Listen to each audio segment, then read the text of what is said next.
Hay una escena que se repite casi todas las semanas en la librería. Alguien entra, mira alrededor, da una vuelta y después de unos segundos me pregunta, ¿dónde están los libros para niños de 7 años? Y yo sonrío porque sé que esa conversación apenas está empezando. Soy Mel y esto es Leer sin Drama, un espacio para madres, maestras y mediadoras como tú que quieren acompañar la lectura con más calma, más presencia y mucho menos drama. Todas las semanas nos encontramos aquí desde Leo Leo para seguir ampliando juntas la conversación sobre lo que significa formar lectores. La semana pasada nos preguntamos qué estamos decidiendo mirar cuando evaluamos a un lector, porque cada vez que evaluamos también estamos diciendo qué creemos que importa. Pero hay una decisión que aparece mucho antes de todo eso, mucho antes de que un niño abra un libro y de que podamos conversar sobre él. Antes de que un libro llegue a las manos de un lector, alguien tuvo que elegirlo. Y esa decisión también merece una conversación. Hay personas que se sorprenden cuando entran por primera vez a Leo Leo. Empiezan a mirar alrededor como buscando la sección de libros para niños de 7 años, la de 8, la de 5, y esas secciones simplemente no existen aquí. La edad me orienta, claro que sí. Por algo las editoriales ofrecen una edad sugerida y esa información puede ser útil. Pero muy rápido descubro que la edad por sí sola nunca me alcanza, porque dos niños de 7 años pueden estar viviendo momentos completamente distintos. A uno le fascinan los dinosaurios, otro no puede dejar de hablar del espacio, uno disfruta pasar horas mirando ilustraciones y otro quiere entender cómo funcionan las cosas. Uno acaba de convertirse en hermano mayor y otro está atravesando una pérdida. Uno se ríe con un humor muy absurdo y otro hace preguntas que descolocan a cualquier adulto. Y ninguno de esos lectores cabe por completo dentro de un letrero que diga 7 años. Todavía me falta algo, conocer un poco mejor ese lector, así que la conversación empieza. ¿Cómo es? ¿Qué cosas les gustan? ¿Hay algún libro que haya disfrutado mucho? ¿Qué hace cuando tiene tiempo libre? ¿Qué lo tiene tan entusiasmado últimamente? Y hay algo muy curioso que pasa una y otra vez. Empezamos hablando de un niño de 7 años y poco a poco dejamos de hablar de la edad. Empezamos a hablar de alguien que hace preguntas todo el tiempo, que está obsesionado con los volcanes, que dibuja a todas horas, que no puede dejar de mirar mapas o que acaba de mudarse, que está aprendiendo a vivir con un hermano pequeño o que simplemente necesita volver a encontrarse con los libros. Y mientras esa conversación avanza, empieza a aparecer una persona. Muchas veces el libro que termina saliendo del librero no era el primero que yo habría sacado cuando comenzó la conversación, porque ya no estoy pensando solamente en una edad, estoy pensando en alguien concreto y eso cambia completamente la recomendación. A veces vuelven a la librería y me dicen, era ese libro, le fascinó, es que no podía soltarlo, no paraba de leerlo. Oye, a todos lados que íbamos se lo llevaba. Es como si ese libro hubiese estado esperándolo. Y cada vez que escucho algo así, obviamente me sonrío porque confirmo algo que he aprendido durante todos estos años. La conversación es lo más importante. Hace muchos años, mientras estaba estudiando literatura infantil, descubrí una idea que siempre me ha acompañado y es que elegir un libro nunca es solamente elegir una historia, también es imaginar al lector que la va a recibir. Y desde entonces la pregunta dejó de ser cuál será el libro correcto para un niño de esta edad. Ahora me pregunto, ¿quién es ese niño? ¿Qué le despierta curiosidad? ¿Qué es lo que lo hace reír? ¿Qué preguntas trae consigo? ¿Qué está viviendo en este momento de su vida? Porque esas respuestas me dicen muchísimo más que cualquier etiqueta. La edad sigue estando ahí, pero ya no ocupa el centro de la conversación. El centro lo ocupa la persona. Con el tiempo descubrí que esa forma de mirar no se queda dentro de la librería. A veces estoy conversando con alguien en cualquier lugar, un amigo, una maestra, un papá, y mientras me están contando algo que están viviendo, aparece un libro en mi cabeza. Llevo tantos años leyendo y acompañando lectores que a veces las historias empiezan a conversar con las personas sin yo darme cuenta. Y creo que ahí es que está lo sabroso de este oficio. Conocer muchos libros no sirve si uno no aprende a escuchar. El verdadero trabajo nunca ha sido memorizarse un catálogo, ha sido aprender a reconocer encuentros posibles entre un libro y una persona. Yo no busco un libro perfecto, busco un libro que pueda encontrarse con ese lector en ese momento de su vida, porque dentro de 6 meses quizás la conversación de ese lector sea otra. Y el libro también. Los lectores cambiamos, los libros permanecen iguales, pero el encuentro entre ambos nunca vuelve a ser el mismo.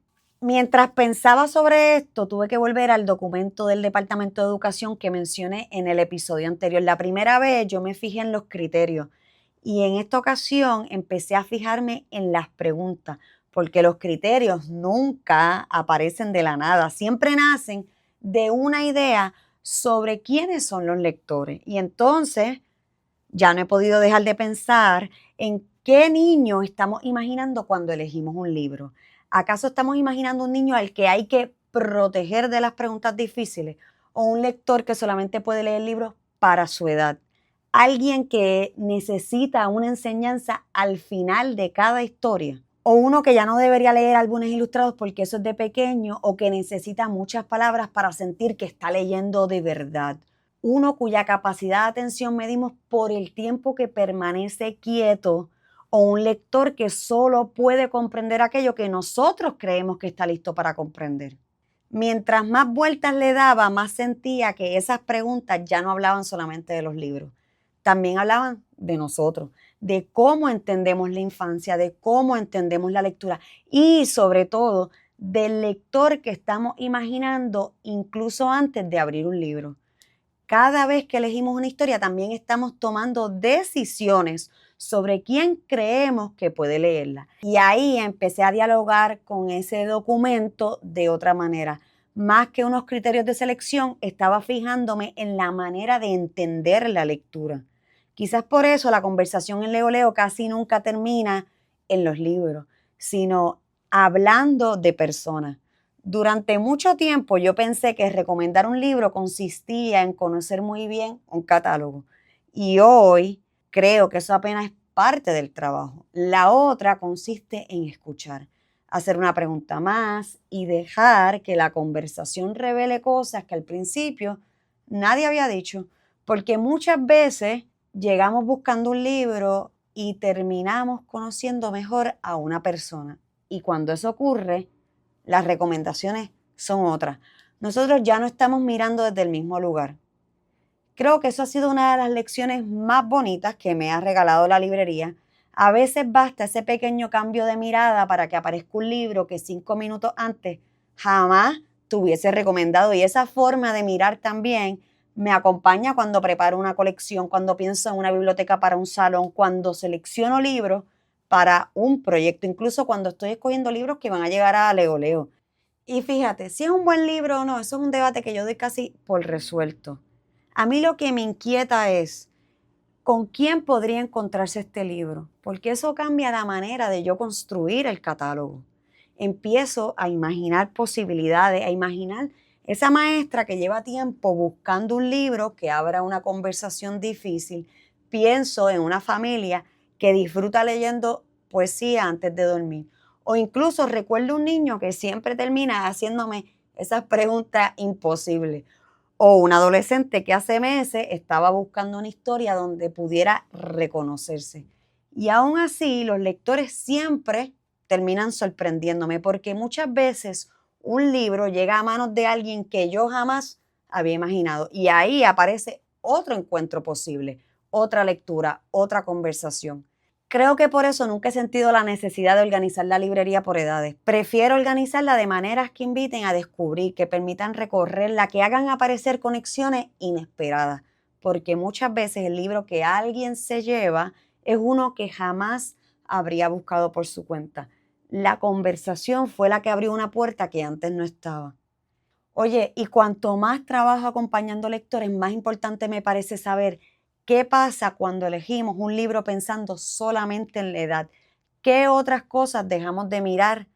Quizá dejamos de mirar aquello que le da curiosidad, aquello que le preocupa, aquello que lo hace sonreír, aquello que necesita imaginar. Quizás dejamos de mirar a la persona y cuando dejamos de mirarla, también dejamos de pasar libros que podrían haber abierto conversaciones maravillosas. Preparando este episodio me di cuenta de algo que nunca había dicho así en voz alta y la verdad es que yo no sé recomendar libros para edades. Nunca he sabido, necesito conocer, aunque sea un poquito, a quién los va a leer, porque ahí es donde empiezan a aparecer las conexiones. Y no siempre son las más obvias, muchas veces ni siquiera son las que las personas esperaban cuando entró a la librería, pero cuando aparecen, todo hace sentido, todo hace clic. Y quizá esa sea una de las cosas que yo más disfruto de mi trabajo, ese momento en el que alguien toma un libro, lo ojea y me dice, este era. Yo no tengo una fórmula ni creo que exista un algoritmo, pero ese momento en el que durante unos minutos dejamos de buscar un libro para una edad y empezamos a conversar sobre una persona, ahí es que yo creo que empieza la verdadera mediación. Cuando dejamos de preguntarnos qué libro le corresponde a alguien y empezamos a preguntarnos con quién podría conversar esta historia. Por eso esta semana quiero proponerte una pregunta. La próxima vez que alguien te pide una recomendación, antes de mirar el librero, pregunta, ¿y cómo es ese lector? Escucha un poquito más, no para que puedas encontrar el libro perfecto para ese lector, sino para que puedas conocer un poco mejor a la persona que lo va a leer. Quizás vas a descubrir que la conversación termina llevándote a un libro completamente distinto del que habías pensado al principio. Y eso está bien, porque los mejores encuentros casi nunca aparecen en la primera respuesta. Si hay algo que quiero que te lleves hoy, es esto. Con el tiempo aprendí y entendí que recomendar un libro nunca ha sido encontrar el título correcto. Es aprender a mirar a la persona que tengo delante, porque detrás de cada lector y de cada edad hay alguien viviendo un momento distinto, con preguntas diferentes, con curiosidades variadas y con una manera única de encontrarse con las historias. Quizás por eso nunca he sabido recomendar libros para edades y siempre he necesitado conocer, aunque sea un poquito, a quien los va a leer. Para mí, los libros no llegan para llenar una categoría, sino para encontrarse con una persona. Si quieres seguir explorando las referencias que mencioné hoy, como siempre te las dejo en las notas del episodio. Y si este episodio te hizo pensar, aunque sea un poquito, tómale un screenshot y compártelo en las redes o con otros maestros, colegas, familia. Me encanta saber quién está al otro lado conversando conmigo. Yo soy Mel y esto es Leer Sin Drama, una conversación de Leo Libros. Nos seguimos escuchando. Hasta la próxima semana. En el próximo episodio quiero continuar esta conversación con alguien que lleva décadas pensando en los libros, los lectores y la literatura infantil. Ana Garralón. Ella es una de las personas que más me ha influido en mi manera de leer literatura infantil y tengo la sensación que esa conversación no va a llegar para cerrar nada, llega para seguir abriendo preguntas. Así que nos seguimos escuchando.